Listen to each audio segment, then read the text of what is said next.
तो मॉर्निंग बच्चे तो स्टार्ट करें हम लोग चैप्टर नंबर 11 जिसमें हम लोग पढ़ेंगे आज के नीति निर्देशक सिद्धांत। इससे पहले हम लोग पढ़ चुके हैं क्या, मौलिक अधिकार पढ़ चुके हैं। 11 नंबर जल्दी से खत्म करते हैं, ठीक है। तो क्या पहला पॉइंट बता कि भाग 4 में आएगा। भाग 4 में क्या आएगा, राज्य के नीति निर्देशक सिद्धांत, ठीक है। अनुच्छेद नंबर 36 से लेकर 51 के बीच में, 36 से लेकर 51 जो अनुच्छेद होंगे किसमें आएंगे, राज्य के नीति निर्देशक सिद्धांत के अंदर आएगा, ठीक है। भाग 4 अनुच्छेद 36 से 51, ठीक है। यहाँ मेन पॉइंट आपको याद रखना, इसे न्यायालय द्वारा लागू नहीं किया सकता, यानी कि वैधानिक शक्ति प्राप्त नहीं है, यानी न्यायालय इसमें कोई इंटरफेरेंस नहीं करता। सीधा सीधा पावर किसी पास रहेगा, राज्य सरकार के पास रहेगा। याद रखना, ये न्यायालय द्वारा लागू नहीं किया सकता और ये वैधानिक शक्ति नहीं है। क्यों नहीं है, क्योंकि न्यायालय द्वारा लागू नहीं हो रहा, इसलिए। अब पढ़ते हैं जो मेन जो अनुच्छेद है उसको पढ़ लेते हैं, ठीक है। इसमें कौन कौन से अनुच्छेद आ रहे हैं, 36 लेकर 51 जो मेन है उसको पढ़ते हैं, ठीक है। तो अनुच्छेद नंबर 38 क्या बोल रहा है, 38 बोल रहा है, राज्य लोक कल्याण की अभिवृद्धि के लिए सामाजिक व्यवस्था बनाएगा जिसमें नागरिक को सामाजिक, आर्थिक और राजनीतिक न्याय मिलेगी। यानी कि ये राज्य सरकार का फर्ज बनता है लोगों के कल्याण के लिए कुछ एकदम सामाजिक व्यवस्था ऐसा बनाए कि नागरिक को क्या मिले, सामाजिक, आर्थिक और राजनीतिक न्याय मिले, यानी सबको एकदम समान समान वैल्यू मिलना चाहिए, सामाजिक तौर पर भी, आर्थिक तौर पर भी और राजनीतिक तौर पर भी। ये बोला जा रहा है, ये किसका कर्तव्य है, राज्य का कर्तव्य है। अनुच्छेद नंबर 38, ठीक है। अब आते हैं 39 में 3 क, ख और ग, ठीक है। 39 में 3 पार्ट है। अनुच्छेद नंबर 39 का क्या बोल रहा है, का में बोल रहा है समान न्याय और निःशुल्क विधिक सहायता, यानी समान कार्य के लिए समान वेतन की व्यवस्था। यानी कोई आदमी कोई कार्य कर रहा है, वो किसी भी धर्म का हो, किसी भी जाति का होगा, अगर दोनों सेम काम कर रहा है तो दोनों को समान वेतन मिलना चाहिए, ठीक है। तो वही बात, समान कार्य के लिए समान वेतन की व्यवस्था, ये कहाँ है, 39 क में है। 39 ख में क्या बोल रहा है, सार्वजनिक धन का स्वामित्व तथा नियंत्रण इस प्रकार करना ताकि सार्वजनिक हित का सर्वोत्तम साधन हो सके। जैसे सार्वजनिक धन है, यानी कोई चीज़ जैसे स्कूल बनाया गया या कोई पंचायत वगैरह या कुछ भी बनाया गया, जो सार्वजनिक धन है वो है कि नहीं, सभी लोगों का उस पर हक है, ठीक है। तो ऐसे लोगों के हाथ में उसका पावर, मतलब उसका स्वामित्व होना चाहिए ना, जो क्या कर सके, सार्वजनिक हित का सर्वोत्तम साधन हो सके, यानी कि सब लोगों का अच्छे से भलाई हो सके। ये नहीं किसी दे दिए पावरफुल आदमी के आदमी में वो कुछ कर ही नहीं रहा, वो बोल रहा है कि हम नहीं यूज करने देंगे, तो ऐसा नहीं होना चाहिए। वैसे लोगों के हाथ में देना है जो सार्वजनिक हित का भलाई कर सके, ठीक है। तो वही बोल रहा है, अनुच्छेद खा में बोल रहा है सार्वजनिक धन का स्वामित्व एवं नियंत्रण इस प्रकार करना ताकि सार्वजनिक हित का सर्वोत्तम साधन हो सके, ठीक है। अब ग में आते हैं, ग में बोल रहा है धन का समान वितरण। अगर राज्य सरकार कोई धन वितरण कर रही है तो सब लोगों को समान वितरण करेगी, ये ना कि किसी को ज़्यादा है किसी को कम, ऐसा नहीं है। जैसे किसी को राशन मिल रहा है, किसी को कुछ भी मिल रहा है, तो राज्य सरकार सबको क्या करेगी, समान धन वितरण करेगी, वही है, ठीक है। अब 39 का मतलब अब आता है 40 में। अनुच्छेद नंबर 40 क्या बोलता है, अनुच्छेद 40 याद रखना सीधे से ग्राम पंचायत, ग्राम पंचायत के संगठन के बारे में, ठीक है। ग्राम पंचायत का संगठन अनुच्छेद नंबर 40, ये काफ़ी ज़्यादा पूछे जाते हैं, ठीक है। ग्राम पंचायतों का संगठन 40। अब 40 के बाद 41 में क्या बोल रहा है कि काम, शिक्षा और लोक सहायता पाने का अधिकार है। जितने भी राज्य के लोग हैं उनको काम, शिक्षा और लोक सहायता पाने का अधिकार, यानी कि राज्य का फर्ज बनता है कि वो अपने नागरिकों को क्या करे, काम दे, शिक्षा दे और लोक सहायता उनको दे, है कि नहीं। तो ये अनुच्छेद 41 में है। अनुच्छेद 41 को आता है अनुच्छेद 42 में क्या बोलता है, अनुच्छेद 42 में बोलता है, ध्यान दीजिएगा, काम की न्याय संगत मनोवाची दशाओं का तथा प्रसूति सहायता का उपलब्ध। काम की न्याय संगत, अगर जैसे काम, शिक्षा और लोक सहायता तो मिल रहा है, लेकिन काम को न्याय संगत होना चाहिए, यानी कि सबको अच्छे से काम मिलना चाहिए, बराबर काम मिलना चाहिए, वही बोला गया। मनोवाजी दशाओं तथा प्रसूति सहायता का उपबंधन करना, ये है राज्य सरकार का फर्ज, ठीक है। तो याद रखना काम की न्याय संगत, तो और मनोवाची दशाओं तथा प्रसूति सहायता का उपबंधन किसका काम है, राज्य सरकार का, यानी सबको समान काम मिले, न्याय संगत तरीके से मिले, ठीक है, ये बोला गया। अब 43 में आता है, 43 में क्या बोला, कर्मकारों के लिए निर्वाचन, मजदूरी एवं कुटीर उद्योग को प्रोत्साहन।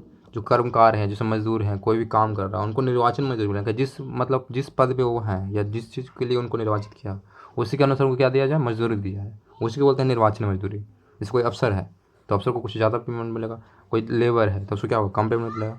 तो क्या निर्वाचन के आधार पर उनको मिल रहा है, तो वही बोला, निर्वाचन मजदूरी मिलना चाहिए कर्मकारों को, ठीक है। साथ में कुटीर उद्योग जो भी होंगे राज्य का, उसको प्रोत्साहन करना है, छोटे मोटे जो उद्योग है उसको बढ़ावा देना है कि नहीं। जैसे क्या होता है, भेड़ से क्या होता है, ऊन निकालना, ये सारे क्या होता है, कुटीर उद्योग में ही आते हैं। तो उसी जगह ना बढ़ावा देना है, प्रोत्साहन करना राज्य का फर्ज है, अनुच्छेद नंबर 43। 44 में आते हैं, अनुच्छेद 44 क्या बोल रहा है, नागरिकों के लिए एक समान सिविल संहिता। सिविल संहिता समझ लो, अगर जो सिविल जैसे कोई भी सुविधा मिल रहा है लोगों को तो समान सुविधा मिलना चाहिए, उसी को बोलते हैं समान सिविल संहिता। सिविल संहिता मतलब लोगों की सुविधा, ठीक है, जैसे कि पार्क हो गया या कुछ भी हो गया, सड़क हो गया, तो सबको लिए समान है, वो समान सिविल संहिता है। तो ये नागरिक के लिए समान सिविल संहिता अनुच्छेद नंबर 44। 44 के बाद याद रखेंगे अनुच्छेद नंबर 46। 46 क्या बोल रहा है? 46 बोल रहा है अनुसूचित जातियों, अनुसूचित जनजातियों और अन्य दुर्बल वर्गों के शिक्षा एवं अर्थ संबंधी हितों का अभिवृद्धि। यानी कि जो छोटे कास्ट हैं, जैसे अनुसूचित जनजाति हैं, अनुसूचित जनजाति हैं, या जो दुर्बल वर्ग हैं, ठीक है, उनको शिक्षा और अर्थ संबंधी हितों के लिए अभिवृद्धि, यानी कि उनको बढ़ावा देना है शिक्षा में भी, और क्या बोलते हैं आर्थिक रूप से भी, या वही बोला अर्थ संबंधी हितों का अभिवृद्धि करना उनका, ठीक है, उनको मतलब उनको ज़्यादा प्रोत्साहन देना है, क्योंकि उनको ज़्यादा ज़रूरत है, इसलिए उनको ज़्यादा प्रोत्साहन देना है। जो अनुसूचित जनजाति हैं या अनुसूचित जाति हैं या दुर्बल वर्ग के जो लोग हैं, उनको ज़्यादा देना है। ये बोल रहा है अनुच्छेद नंबर 46 में बोल रहा है, ठीक है।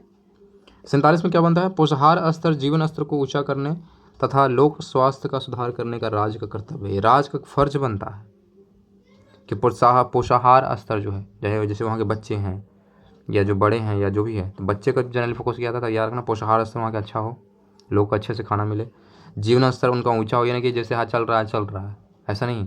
अब राज का डेवलपमेंट कैसे होगा? जब वहाँ उन लोगों का डेवलपमेंट होगा, तब राज्य का डेवलपमेंट कहलाएगा। तो वही बात, जीवन स्तर ऊंचा करना, जैसे कि आज हम रह रहे हैं झोपड़ी में, कल को हम महल में रहने लगे, तो हमारा क्या होगा? जीवन स्तर ऊंचा हो गया। तो वही करना, पोषाहार स्तर बढ़ाना है, जीवन स्तर को ऊंचा करना तथा लोक स्वास्थ्य का सुधार। लोक स्वास्थ्य मतलब समझ लो, हमारा स्वास्थ्य हो गया, उसी को बोल रहा है लोक स्वास्थ्य। लोक स्वास्थ्य का सुधार, जैसे कि मलेरिया से इतना लोग मर रहे थे पिछले साल, तो इस साल कम मरना चाहिए, अगले साल मरनी ही नहीं चाहिए, ऐसा होना चाहिए। तो उसी को बोल रहा है लोक स्वास्थ्य का सुधार होना करने का जो कर्तव्य किसका है? राज्य का है। ये तीन चीज़ें जो राज्य का कर्तव्य बनता है, कहाँ बोल रहा है? अनुच्छेद नंबर 47 में बोल रहा है, 47 में बोल रहा है। पोषाहार स्तर, जीवन स्तर और लोक स्वास्थ्य, ये तीन चीज़ को बेहतर करना राज्य का फर्ज है, ये कि राज्य अपने नागरिकों को एकदम अच्छा से करे, है कि नहीं। 47 48 में दो है, 48 और 48 का, 48 का दोनों एक दूसरे से रिलेटेड है, ध्यान दीजिएगा। हम लोग क्या करते हैं? कृषि करते हैं, पशुपालन करते हैं, तो वही बोला है कृषि एवं पशुपालन का संगठन, ये बोला गया है अनुच्छेद नंबर 48 में।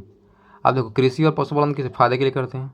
अब इसी के साथ अगर हम पर्यावरण के बचाते, पेड़ पौधे लगाएं, तो क्या हो जाएगा? पर्यावरण हो गया, पर्यावरण का संरक्षण हो गया, और वन एवं वन जीवों की रक्षा भी होगी। अब पर्यावरण लगाएंगे, वन लगाएंगे, तो क्या हो सकता है? वन जीव हैं, वो भी रक्षा हो गया। तो इसी से रिलेटेड है कृषि पशुपालन का संगठन हो गया अनुच्छेद 48, और 48 का में क्या हो गया? पर्यावरण का संरक्षण, संवर्धन और वन एवं वन जीवों की रक्षा करना एक राज्य का कर्तव्य बनता है। लोगों का कर्तव्य भी होना चाहिए, है कि नहीं, कि पर्यावरण को अच्छे से बेहतर करें, है कि नहीं। तो ये अनुच्छेद 48 में बोला, 48 का, और 48 के बाद है 49। अनुच्छेद 49 में क्या बोल रहा है भाई? ध्यान दीजिएगा, यहाँ बोल रहा है राष्ट्रीय महत्व के स्मारकों, स्थानों और वस्तुओं का संरक्षण करना, ये राज्य का कर्तव्य है। जितने भी राष्ट्रीय महत्व के जो भी स्मारक हैं, नहीं जिनका वैल्यू मतलब राष्ट्रीय स्तर पे है, हमारे पुराने जो पूर्वज हैं, जैसे सम्राट अशोक का जो भी कुछ चीज़ें हो गया, या कोई ऐसा चीज़ जैसे लाल किला, दिस दैट जो भी है, तो राष्ट्रीय महत्व फर्स्ट किसका है? जैसे लाल किला है, तो लाल किला सेंट्रल का पावर है, लेकिन साथ में जो राज्य सरकार जो है, दिल्ली राज्य सरकार, उनका फर्ज बनता है उसको ठीक से सुरक्षित रखें, है कि नहीं। तो वही बोल रहा है राष्ट्रीय महत्व के स्मारकों, स्थानों और वस्तुओं का संरक्षण करना ये राज्य का है कर्तव्य। अनुच्छेद नंबर 39। अनुच्छेद 50 में आप पढ़ते हैं, अनुच्छेद 50 में बोलता है, ये बोलता है कार्यपालिका और न्यायपालिका का पृथक्करण किया गया। कार्यपालिका समझ लो, जो कार्य करेगा, जो भी है लागू करना, तो जो भी सुविधा देना, वो कार्यपालिका हो गया। न्यायपालिका सिर्फ और सिर्फ न्याय करेगा, तो इसको अलग कर दिया, कार्यपालिका अलग, न्यायपालिका अलग। तो इसका पृथक्करण कब किया गया? अनुच्छेद 50 में, याद रखना, अनुच्छेद 50 में कार्यपालिका और न्यायपालिका का पृथक्करण किया गया। अनुच्छेद 51 में क्या करा था? अंतर्राष्ट्रीय शांति और सुरक्षा की अभिवृद्धि, मतलब इंटरनेशनल पर शांति होना चाहिए। जैसे हमारा कोई राज्य है, बॉर्डर से रिलेटेड है, बॉर्डर से कनेक्टेड है, तो हो सकता है वहाँ घुसपैठ हो सकता है, तो राज्य का फर्ज बन सकता है कि अंतर्राष्ट्रीय शांति बनाए रखे, किसी को घुसने न दे, सुरक्षा की अभिवृद्धि राज्य सरकार की कर्तव्य है ये। तो वही बार अनुच्छेद 51 के बाद अंतर्राष्ट्रीय शांति और सुरक्षा की अभिवृद्धि, ये था हमारे 51। अब देखो, कुछ ऐसे भी अनुच्छेद हैं इसके अलावा, जैसे कि 36 से 51 तक तो पढ़े हैं, इसके अलावा भी कुछ ऐसे अनुच्छेद हैं जिनका जो है रिलेशन नीति निर्देशक सिद्धांत से है। वही बोल रहा है उपयुक्त अनुच्छेद के अतिरिक्त कुछ ऐसे अनुच्छेद भी हैं जो राज्य के लिए निदेशक सिद्धांत के रूप में कार्य करते हैं। जैसे कि आपको याद रखना, अनुच्छेद नंबर 350 का 350 का में क्या बोल रहा है? प्राथमिक स्तर पर मातृभाषा में शिक्षा देना, मतलब जो मदर टंग है उस लैंग्वेज में, जैसे कि आपका मैथिली है या आपका जो भी है डोंगरी है, कोई भी लैंग्वेज है आपका मातृभाषा, तो उस लैंग्वेज में आपको क्या प्राथमिक शिक्षा, यानी कि 5वां तक आपको देना पड़ेगा। 5वां तक जो प्राथमिक शिक्षा होता है वो उनका मातृभाषा में शिक्षा देना होगा, ये बोला गया। अनुच्छेद 351 में क्या बोला गया? हिंदी को प्रोत्साहन देना। हिंदी हमारा क्या है? नेशनल लैंग्वेज नहीं, क्या बोलते हैं उसको, क्या बोलते हैं? स्टेट लैंग्वेज है शायद। हिंदी क्या है? State language. हिंदी को क्या करना है? प्रोत्साहन देना, ठीक है। साथ में लिखा हुआ कि यहाँ पॉइंट करके लिखा हुआ कि राज्य का नीति निषेध तत्व एक ऐसा चेक है जो बैंक के सुविधा अनुसार अदा की जाएगी। यह किसके द्वारा बोला गया? किटी शाह के द्वारा बोला गया। किटी शाह ने क्या बोला कि राज्य का नीति निर्देशक से तत्व एक ऐसा चेक है जो बैंक की सुविधा अनुसार अदा की जाएगी। किसने बोला? केटी शाह ने बोला। तो ये हमारा था राज्य के नीति निर्देशक सिद्धांत। अब पढ़ते दोनों में डिफरेंस क्या पढ़ते हैं। इससे पहले हमने मौलिक अधिकार पढ़ा था। मौलिक अधिकार और नीति निर्देशक सिद्धांत के बीच में डिफरेंस पढ़ लेते हैं थोड़ा सा, तो आपको क्या याद रह जाएगा। ठीक है, कुछ पॉइंट जैसे कि पहला तो पॉइंट याद रखना कि नीति निर्देशक सिद्धांत जो लिया गया है यह लिया गया आयरलैंड से लिया गया। मौलिक अधिकार कहाँ से लिया गया? अमेरिका से लिया गया। ये है आयरलैंड से और ये है अमेरिका से। मौलिक अधिकार अमेरिका से। नेक्स्ट पढ़ने वाले हैं, ये भाग 4 में आता है, यानी कि नीति निर्देशक सिद्धांत जो है भाग 4 में आता है। मौलिक अधिकार भाग 3 में आएगा। भाग 4 में कहाँ तक कहाँ हो जाएगा? तो भाग 4 में 36 से 51 तक। और ये कहाँ तक हो जाएगा? ये हो जाएगा कि ये था कहाँ से 12 से शायद 35 था ना। एक सेकंड आपको देख लेते हैं। हाँ, 12 से 35 के बीच में आएगा मौलिक अधिकार भाग 3 में। ठीक है, नेक्स्ट याद रखना है, इसे लागू कराने के लिए न्यायालय नहीं जाया जा सकता है। याद रखो, नीति निर्देशक सिद्धांत के लिए न्यायालय का कोई काम नहीं है, न्यायालय इसमें घुसेगा ही नहीं। लेकिन मौलिक अधिकार के लिए आप न्यायालय के पास जा सकते हो, न्यायालय इसमें इंटरफेयर कर सकता है। ठीक है, ये जो नीति निर्देशक सिद्धांत है ये है समाज की भलाई के लिए। क्या है? समाज की भलाई के लिए, एक इंसान के भलाई के लिए नहीं, पूरे समाज की भलाई के लिए है। लेकिन वही अगर मौलिक अधिकार की बात की जाए तो यह है व्यक्तिगत अधिकार के लिए, व्यक्ति के अधिकार के लिए, सिंगल आदमी के लिए, सिंगल आदमी के अधिकार के लिए।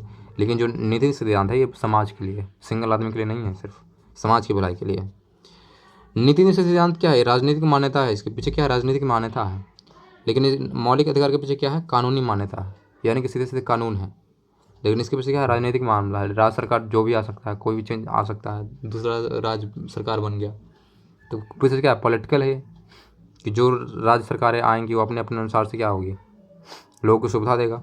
तो वही है, राजनीतिक मान्यता है ये। लेकिन मौलिक अधिकार के पीछे क्या है? कानूनी मान्यता है, यानी कि फिक्स है कि आपको हमेशा अच्छे मिलना। 6 में क्या हो रहा है? सरकार के अधिकारों को बढ़ाता है। यह सरकार के अधिकार जो है, जैसे राज्य सरकार के अधिकार हैं, उसके अधिकार को बढ़ा रहा है। इसका जितने में हमने पढ़ा है उसमें किसका अधिकार है? राज्य सरकार का अधिकार है कि एक कर्तव्य बनता है कि ऐसा ऐसा करना है, तो ये हो रहा है, यह सरकार के अधिकारों को बढ़ाता है। लेकिन जो मौलिक अधिकार है ये सरकार के महत्व को क्या करता है? बढ़ाता है। महत्व कैसे बढ़ रहा है? लोगों को अच्छे से क्या दे रहा है? मौलिक अधिकार दे रहा था, महत्व तो बढ़ रहा है ना भाई। क्या भाई, इस देश में उन लोगों को उतना अधिकार मिल रहा है तो क्या हो रहा है? सरकार का महत्व बढ़ रहा है कि नहीं? वही बोल रहा है 7वां नंबर जो लास्ट पॉइंट बोल रहा है, यह राज्य सरकार के द्वारा लागू कराने के बाद ही नागरिक को प्राप्त हो सकता है। यानी राज्य सरकार जब लागू करेगा नीति निषेध सिद्धांत तभी लोगों को मिलेगा, ऐसा नहीं मिलेगा ये कि लागू किया नहीं हम सबको मिलेगा, ऐसा नहीं होता है। जब लागू करेगा नीति निषेध सिद्धांत कोई राज्य तब लोगों को प्राप्त होगा। लेकिन मौलिक अधिकार कैसे मिलता है? पैदा हुए आप भारत में आपको मिल गया, आपको किसी सर्टिफिकेट लेने की जरूरत है भी नहीं कि आपको ये अधिकार मिल रहा है जाकर हम साइन करवा के चले रहे हैं, कुछ नहीं। आप पैदा हुए भारत में, आपको मौलिक अधिकार, यहाँ के आप नागरिक हो गए, तो आपको जो नागरिक के जो भी आपके मौलिक अधिकार हैं आपको स्वतः मिल जाएंगे, अपने आप मिल जाएंगे, है कि नहीं? तो ये था हमारा राज्य के नीति निर्देशक सिद्धांत जो कि हम फिनिश कर चुके हैं। ये था हमारा 11th वीडियो। आज के लिए इतना ही। Thank you.